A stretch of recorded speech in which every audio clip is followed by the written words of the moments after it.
Good morning Alex. Good morning Chandini. So சில few எபிசோட்ஸாக வந்து நம்ம ஸ்லீப் பற்றி நிறைய விஷயங்கள் பேசிட்டு இருக்கோம் இல்லையா? ஸோ தூங்குற மாதிரி இருந்தாலும் தூக்கத்துலேயும் நம்ம உடம்பு வந்து நிறைய விஷயங்கள் பண்ணுது. எஸ், ஃபேக்டபிளாக என்ன தெரியுமா ஒரு விஷயம், செல்ஃப் மெடிகேஷன் எடுத்துக்கூடாதுன்னு சொல்கிறோம்ல. ஆமாம். ஆனால் ஒரு டாக்டருக்கு வந்து உடம்பு சரியில்லைன்னா அவரே செல்ஃப் மெடிகேஷன் எடுத்துக்கிறா இல்லையா? ஆமா. அப்ப செல்ஃப் மெடிகேஷன் ஆரம்பிக்கிறீங்க அலெக்ஸ்? ஆக்சுவலா உண்மையாவே முன்னாடிலாம் செல்ஃப் மெடிகேஷன் மட்டும் தான் இருந்ததா. ஆமா. அதாவது இன்வென்ஷன் அப்ப. சோ அப்ப வந்து எல்லாருக்கும் வந்து நாலேஜ் கரெக்ட்டா இருந்ததுன்னா நம்மளே செல்ஃப் மெடிகேட் பண்ணிக்கலாம். நமக்கு அளவுகள் தெரியாதனால தான் பிரச்சனையாவே இருக்கு. ஓகே, டோசேஜ் தெரியாம நம்ம இஷ்டத்துக்கு சாப்பிடுறதுனால தான் ப்ராப்ளமா இருக்குன்னு சொல்றீங்க. சோ சூப்பரா சொன்னீங்க அலெக்ஸ் ஆரம்பத்திலே. இப்ப நிகழ்ச்சியை ஸ்டார்ட் பண்ணிடலாமா? நேயர்கள் அனைவருக்கும் புத்தம் புது காலை வணக்கம்.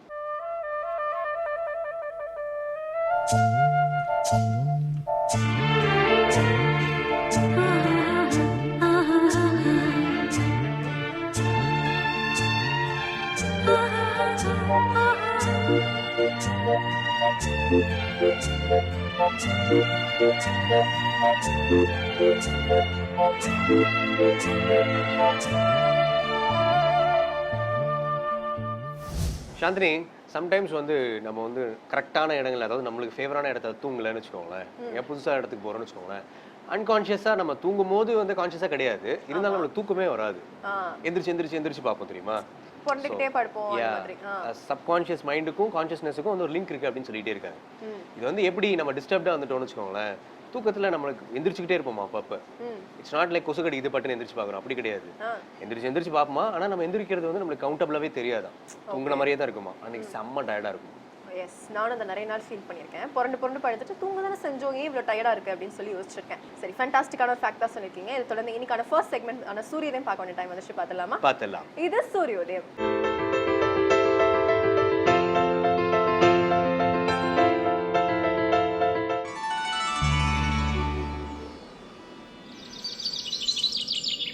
இன்று 3/9/2016 சனிக்கிழமை, துர்முகி வருடம் ஆவணி மாதம் 18ஆம் தேதி. இன்று சூரியோதயம் 6:02. ராகு காலம் காலை 9 மணி முதல் 10:30 மணி வரை. யமகண்டம் பகல் 1:30 மணி முதல் 3 மணி வரை.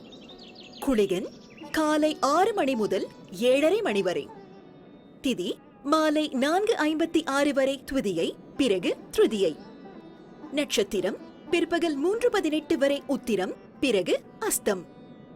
சுப ஓரைகள் காலை 7 மணி முதல் 8 மணி வரை, 10 மணி முதல் 1 மணி வரை, பகல் 2 மணி முதல் 3 மணி வரை, மாலை 5 மணி முதல் 6 மணி வரை. சந்திராஷ்டமம் கும்பராசிக்கு. அலெக்ஸ், ஆக்சுவலாக ஸ்லீப் அப்னியா அப்படின்னு ஒன்று சொல்லுவாங்க. நம்ம ஊர்லலாம் வந்து நைட்டு பேய் அமுக்கிருச்சுப்பா என்ன தூக்கத்தில் அப்படின்னு சொல்லி நம்ம ஊரில் சொல்லுவாங்க. அது ஆக்சுவலாக பேய் கிடையாது, பூதமும் கிடையாது. நடுவில் வந்து நம்ம நிறைய இன்டர்வல்ஸில் வந்து தூங்குவோம் அப்படின்னு சொல்கிறாங்க. நம்ம ஸ்லீப்புக்கே வந்து நிறைய ஸ்டேஜஸ் இருக்குது. ஸோ அந்த ஒவ்வொரு ஸ்டேஜ்க்கு நடுவுலையும் வந்து நம்ம தூக்கமே வந்து நம்ம ப்ரீதிங் அந்த ப்ராசஸே வந்து பிரேக் எடுக்கிற மாதிரி. ஸோ நடுவில் வந்து லைட்டாக ப்ரீதிங் நின்றுமா. ஸோ அதனால என்ன ஆகும்னா நம்ம பாடி ப்ரெஷர் ஜாஸ்தியாகி சில பார்ட்ஸ் ஆஃப் த பாடி வந்து நம்மளால அசைக்க முடியாதான். ஸோ அதுதான் ஆக்சுவலி ஸ்லீப் அப்னியா அப்படின்னு, ஸ்லீப் பேரலிசிஸ் அப்படின்னு கூட சொல்லுவாங்க. ஸோ அதை நம்ம ஊர்ல வந்து பேய் அடிச்சிருச்சு, பேய் திடீர்னு வந்து அமுக்கிருச்சு அப்படின்னு சொல்லி சொல்றாங்க. ஓகே, எத்தனை பேர் இதை ஒத்துக்க போறாங்கன்னு தெரியல. ஸ்லீப் அப்னியாவுக்கு பேய்னு பேர் வச்சிருக்காங்களா பாத்துக்கோங்க. எனிவே, இதை தொடர்ந்து வந்து இலக்கிய மேகம் ஸ்ரீனிவாசன் அவர்கள் வந்து லலிதாம்பிகைகளுடைய அருமைகள் பெருமைகள் மற்றும் அவங்களுடைய ஸ்தோத்திரங்களுக்கான எக்ஸ்பிளனேஷன் கொடுக்க வராரு. பார்த்துடலாமா? இது ஸ்ரீ லலிதா சஹஸ்ரநாமம்.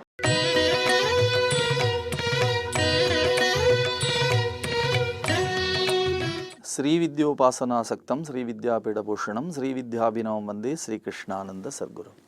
அனைவருக்கும் இனி காலை வணக்கம். ஸ்ரீ லலிதா சகஸ்ரநாமம், அன்னையின் 1000 திருநாமங்களை ஒவ்வொரு நாளும் நாம் விடியற்காலையிலே சிந்திக்கக்கூடிய பேற்றினை பெற்றிருக்கிறோம். தேவியினுடைய அற்புதமான சூக்ஷ்ம வர்ணனை, மந்திர சுரூபமான விஷயங்களை நாம் சிந்தித்து கொண்டிருக்கின்றோம். யாருக்கு தகுதியும் தரமும் இருக்கிறதோ அவர்கள் இதனை பெற்று பேறு பெறுகிறார்கள் என்று வேதங்கள் சொல்லுகின்றன. அந்த வகையிலே தான் குலாமிருத்தைக ரசிகாயே நமக என்ற நாமத்தை தொடர்ந்து ஓம் குலசங்கேத பாலின்யே நமக என்ற திருநாமம். சங்கேதம் என்று சொன்னால் ரகசியம் என்று பொருள். தேவியானவள் சக்கரங்களின் இரகசியங்களை பாதுகாப்பவளாக இருக்கின்றாள். குலம் என்னும் வழிபாட்டு முறை, அந்த வழிபாட்டு முறையிலே உள்ள சக்கரங்களினுடைய இரகசியத்தை பாதுகாப்பவளாக இருக்கிறாள். சகசிராரே பத்மே சகரகசி பத்யா விகரசே என்று சௌந்தரலகரி சொல்லுகிறது. அப்படி இந்த ரகசியத்தை தேவி பாதுகாக்கிறாள். அது யாருக்கு எடுத்து செல்லப்படுகிறது, யாருக்கு சொல்லப்படுகிறது, அந்த சக்கரங்களினுடைய மிகப்பெரிய பெருமை யாருக்கு விரித்து உரைக்கப்படுகிறது. நாம் தொடர்ந்து அந்த நாமங்கள் வரப்போகிறது. அந்த நாமங்களை நாம் ஒவ்வொரு ஆதார சக்கரங்களாக சிந்திக்க இருக்கிறோம். இந்த சக்கரங்களுடைய ரகசியங்களை பெறுபவர்கள் இருக்கிறார்களே, அவர்கள் வைராக்கியசீலர்களாக இருப்பார்கள். சாதாரணமாக இது போதும் என்று நினைப்பவர்கள் எந்த காரியத்தையும் சாதிப்பதில்லை. காம்ப்ரமைசிங் ஃபேக்டர் என்று இன்றைக்கு சொல்லுகிறார்களே, இது போதும், இதோடு சரி செய்து கொள்ளலாம், இதை அப்படியே மாற்றிக்கொள்ளலாம் என்றெல்லாம் சிந்திப்பவர்கள் எப்பொழுதும் மிகப்பெரிய வெற்றியாளர்களாக வருவதில்லை. இதைத்தான் அடைந்து தீருவேன் என்று யார் உறுதியாக இருக்கிறார்களோ அவர்கள்தான் வெற்றி பெற்றவர்களாக இருக்கிறார்கள். அப்படித்தான் இந்த நிலையிலும் கூட, இந்த நிலையை அடைவது என்பது சாதாரணமான விஷயம் இல்லை.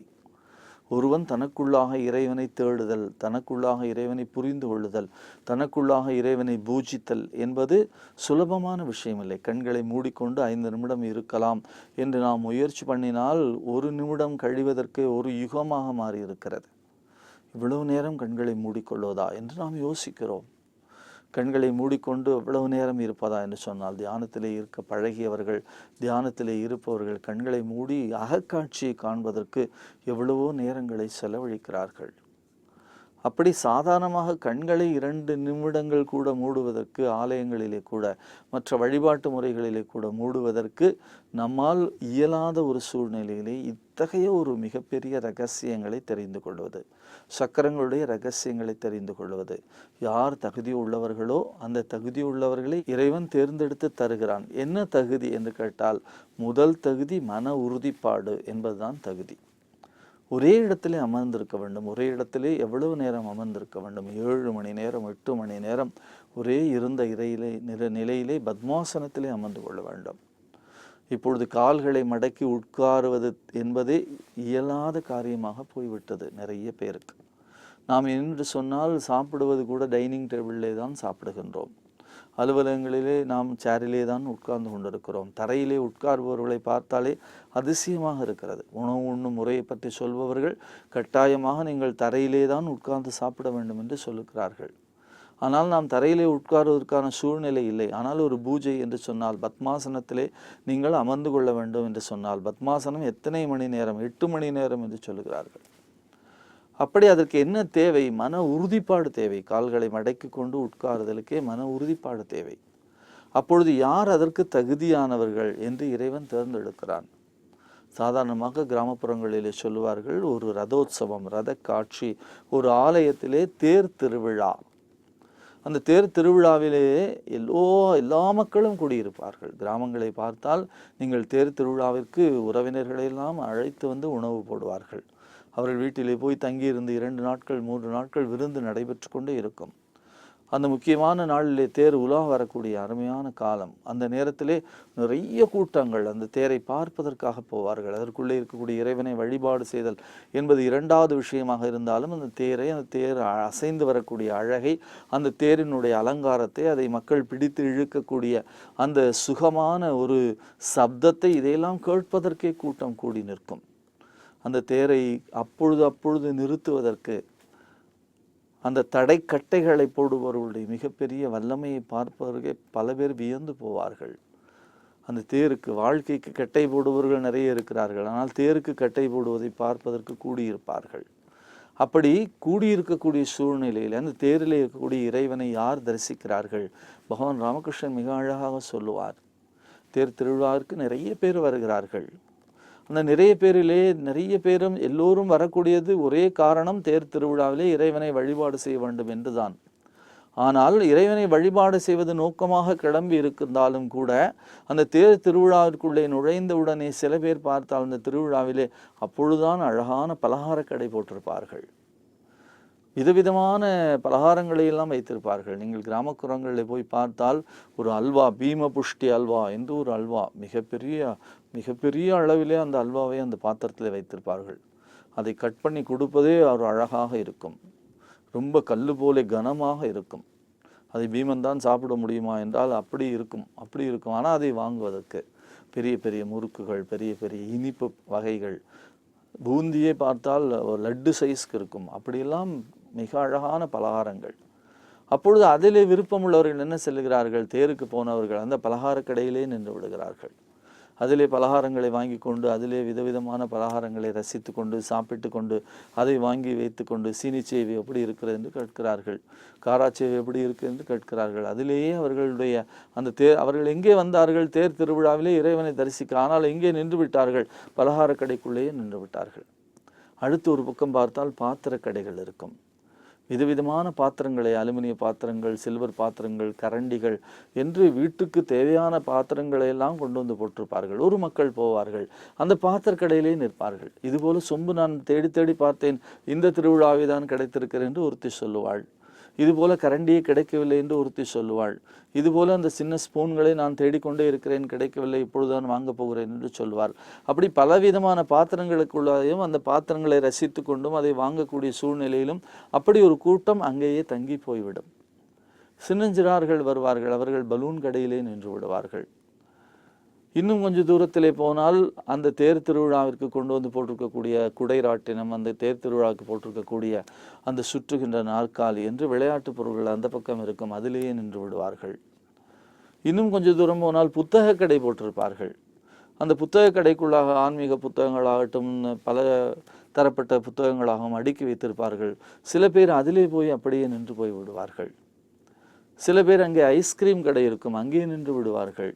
இப்படி அந்த தேர் திருவிழாவினுடைய சூழலை ஒட்டி பலவிதமான இடங்களிலே பலவிதமான விஷயங்களை கொண்டு வந்து மக்கள் குவிந்திருக்கிற இடங்களிலே வைத்திருப்பார்கள். அழகு சாதன பொருள்களை வைத்திருப்பார்கள், வளையல் கடை வைத்திருப்பார்கள். இப்படி ஒவ்வொன்றாக ஒவ்வொரு இடத்திலும் அந்த கூட்டம் கொஞ்சம் கொஞ்சமாக தங்கி கொண்டே வருகிறது. இப்பொழுது தேர் திருவிழாவை பார்க்க வந்தவர்களே எத்தனை பேர் வந்து தேருக்கு அருகிலே நின்று தேரிலே சிம்மாந்து இருக்கக்கூடிய அந்த இறைவனுடைய திருமேனியை தரிசித்து, அந்த இறைவனுடைய திருமேனி அசைந்து வரக்கூடிய அழகை பார்த்து, அந்த அழகிலே மயங்கி சொக்கி ரசித்து, அந்த இறைவனுடைய திருப்பாடல்களை பாடி, அந்த தேரிலே பவனி வரக்கூடிய அந்த இறைவனை தங்களுக்குள்ளாக இருத்தி கொள்ள வேண்டும் என்று முயற்சி பண்ணுகிறார்கள் என்று பார்த்தால், இத்தனை ஆயிரம் பேரிலே யாராவது ஒரு சிலர் இருப்பார்கள். அப்படித்தான் இந்த இரகசிய முறைகளையும் தெரிந்து கொள்ள வேண்டும் என்று எத்தனையோ பேர் இந்த பிரபஞ்சத்திலே படைக்கப்படுகிறார்கள். அத்தனை படைக்கப்பட்ட அத்தனை பேரும் இறைவனை நோக்கி, இறைவன் ஆலயத்தை நோக்கி செல்பவர்கள். ஆன்மீகம் என்றும் பக்தி என்றும் நாளுக்கு நாள் இன்றைக்கு எங்கே பார்த்தாலும் கூட்டம். சங்கடகர சதுர்த்தியிலே கூட்டம், பிரதோஷத்திலே கூட்டம், கார்த்திகையிலே கூட்டம், வளர்விலே சஷ்டியிலே கூட்டம், தேய்விரை சஷ்டியிலே கூட்டம், பௌர்ணமியிலே கூட்டம், அமாவாசையிலே கிரிவலம் என்று பார்த்தால் எங்கு பார்த்தாலும் மிகப்பெரிய அளவிலே இருக்கிறது. அமாவாசை அன்றைக்கு மிகப்பெரிய ஊர்வலம் நடக்கிறது. நீங்கள் கன்னியாகுமரி மாவட்டத்தில் இருக்கிற கோயில்கள் எல்லாம் பௌர்ணமிக்கு கிரிவலம் போல அமாவாசைக்கு கிரிவலம் நடக்கிறது. அப்படி எல்லா இடங்களிலும் பார்த்தால் கூட்டமாக இருக்கிறது. ஆனால் எத்தனை பேரால் இறைவனை உணர முடிகிறது, உள்ளே இருத்த முடிகிறது? அத்தகைய இரகசியங்களை பெறக்கூடிய தகுதி படைத்தவர்களாலே அது முடிகிறது. ஆகையினாலே தான் இந்த இரகசியத்தை காப்பாற்றுவளாக இருக்கிறாள் தேவி என்று சொல்லக்கூடிய அருமையான திருநாமம். ஓம் குலாமிருத்தைக ரசிகாயே நமக, குல சங்கேத பாலின்யே நமக என்று சொல்லுகிறார்கள். சங்கேதம் என்று சொன்னால் இரகசியம், குல சங்கேத பாலின்யே நமக. அந்த இரகசியத்தை காப்பாற்றக்கூடிய பரதேவதையாக அவள் இருக்கிறாள். அந்த இரகசியத்தை தெரிந்து கொள்ள வேண்டும் இந்த பிறவியிலே என்று ஒரு ஆர்வத்தோடு நாம் இந்த விடியலை நோக்கி பிரயாணம் செய்தால் ஒரு காலகட்டத்திலே நிச்சயமாக நாமும் நமக்குள்ளாக அந்த பரதேவதையை தரிசிக்கக்கூடிய பேற்றினை பெறுவோம். அந்த பாதை வெற்றி பாதையாக அமைய, இந்த நாள் இனிய நாளாக அமைய எல்லாம் அல்ல பராசக்தியை பிரார்த்திப்போம். லலிதா சகஸ்ரநாமத்தின் அருமை திருநாமங்களை தொடர்ந்து சிந்திப்போம். நாளை சந்திப்போம். நன்றி, வணக்கம்.